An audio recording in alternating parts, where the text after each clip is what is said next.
AIUDF হল হিমন্ত বিশ্ব শৰ্মা ডাঙৰীয়াৰ lifeline 108 নিৰ্বাচন কাষ চাপিছে আৰু সেই কাৰণে হিমন্ত বিশ্ব শৰ্মা ডাঙৰীয়া 108 ডাইল কৰি নিমন্ত্ৰণ জনাইছে AIUDF দলটোক। মৌলানা আজমল সাহেবৰ যেহেতু AIUDF দলৰ স্থিতি অলপ দুৰ্বল সেইকাৰণে তেওঁলোকে নিজৰ 108ত নম্বৰ মিলাইছে। সেয়া হ'ল আছাদুদ্দিন ওৱেইচি ডাঙৰীয়াৰ নম্বৰটো। এইখিনি কথা শুনি হিমন্ত বিশ্ব শৰ্মা ডাঙৰীয়া যথেষ্ট উৎফুল্লিত। কংগ্ৰেছ দল বিভিন্ন বিৰোধী দলসকলৰ লগত আলোচনা কৰি ঐক্যবদ্ধভাৱে আমি আগবাঢ়ি যাম। নতুন অসমৰ কল্পনা সৃষ্টি কৰি এইখিনি কথা হিমন্ত বিশ্ব শৰ্মা ডাঙৰীয়া আদৰিছে। নিৰ্বাচন কাষ চাপিছে আৰু মই আগতেও কৈছো যে AIUDF হল হিমন্ত বিশ্ব শৰ্মা ডাঙৰীয়াৰ লাইফলাইন 108 নাও যে ডুবিছে গম পাইছে, নিৰ্বাচন কাষ চাপিছে আৰু সেই কাৰণে হিমন্ত বিশ্ব শৰ্মা ডাঙৰীয়া 108 ডাইল কৰি নিমন্ত্ৰণ জনাইছে AIUDF দলটোক, মৌলানা আজমল সাহেবক। আৰু মৌলানা আজমল সাহেবৰ যেহেতু AIUDF দলৰ স্থিতি অলপ দুৰ্বল সেইকাৰণে তেওঁলোকে নিজৰ 108ত নম্বৰ মিলাইছে। সেয়া হ'ল আছাদুদ্দিন ওৱেইচি ডাঙৰীয়াৰ নম্বৰটো। তো এইখিনি কথা শুনি হিমন্ত বিশ্ব শৰ্মা ডাঙৰীয়া যথেষ্ট উৎফুল্লিত।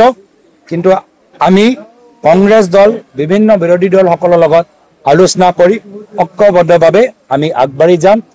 নতুন অসমৰ কল্পনা সৃষ্টি কৰি সেইদিনা আমি আলোচনা কৰিছোঁ। এটা কথা আমি নকলোঁ, সেই কথাটো আজি আপোনালোকক কৈছোঁ যে সেইদিনা 12 তাৰিখে যেতিয়া আমাৰ বিভিন্ন বিৰোধী দলসকলৰ মাজত আমাৰ এটা বৈঠক সৃষ্টি হৈছে, সেই সময়ত এটা কথা আমি সকলোৱে স্বীকাৰ কৰিছোঁ যে আমি একগোট হোৱা কাৰণটো মাত্ৰ ৰাজনৈতিক ক্ষমতা নহয়, অসমৰ ৰাইজৰ কাৰণে এটা নতুন দৃষ্টি, অসমৰ ৰাইজৰ বাবে এটা নতুন পৰিকল্পনা, অসমৰ বিষয় সমস্যাবোৰ সমাধান কৰা এটা নতুন ব্লুপ্ৰিণ্ট তৈয়াৰ কৰিবলৈ আমি একত্ৰিত হৈছোঁ। আৰু সেইদিনা আমি কিছু সময় বিচাৰিলোঁ যে সকলোৱে নিজৰ নিজৰ যি আমাৰ নিজৰ মাজত আমি মন্থন কৰি শিক্ষা, চিকিৎসা, বিদেশী সমস্যা, NRC, নিবনুৱা সমস্যা, মূল্য বৃদ্ধি, এইবোৰ সমস্যালৈ আমাৰ নিজৰ কি চিন্তাধাৰা আমি নিজৰ মাজত অলপ মন্থন কৰি কিছুদিনৰ পিছত হ'ব পাৰে ডিচেম্বৰৰ শেষৰ ফালে বা জানুৱাৰীত আমি এটা মেগা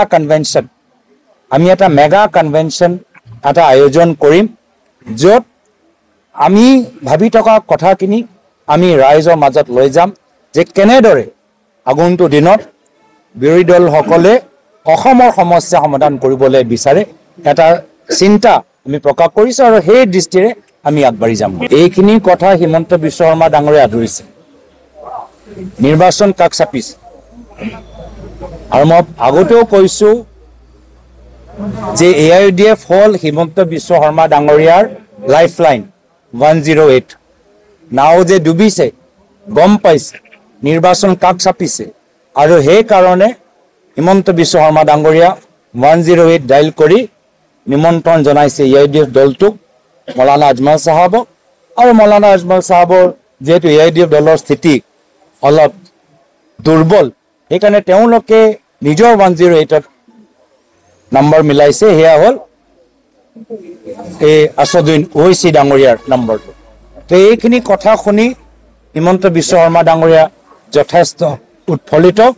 কিন্তু আমি কংগ্ৰেছ দল বিভিন্ন বিৰোধী দলসকলৰ লগত আলোচনা কৰি ঐক্যবদ্ধভাৱে আমি আগবাঢ়ি যাম।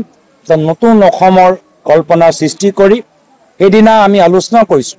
এটা কথা আমি নকলোঁ, সেই কথাটো আজি আপোনালোকক কৈছোঁ যে সেইদিনা 12 তাৰিখে যেতিয়া আমাৰ বিভিন্ন বিৰোধী দলসকলৰ মাজত আমাৰ এটা বৈঠক সৃষ্টি হৈছে, সেই সময়ত এটা কথা আমি সকলোৱে স্বীকাৰ কৰিছোঁ যে আমি একগোট হোৱা কাৰণটো মাত্ৰ ৰাজনৈতিক ক্ষমতা নহয়, অসমৰ ৰাইজৰ কাৰণে এটা নতুন দৃষ্টি, অসমৰ ৰাইজৰ বাবে এটা নতুন পৰিকল্পনা, অসমৰ বিষয় সমস্যাবোৰ সমাধান কৰা এটা নতুন ব্লুপ্ৰিণ্ট তৈয়াৰ কৰিবলৈ আমি একত্ৰিত হৈছোঁ।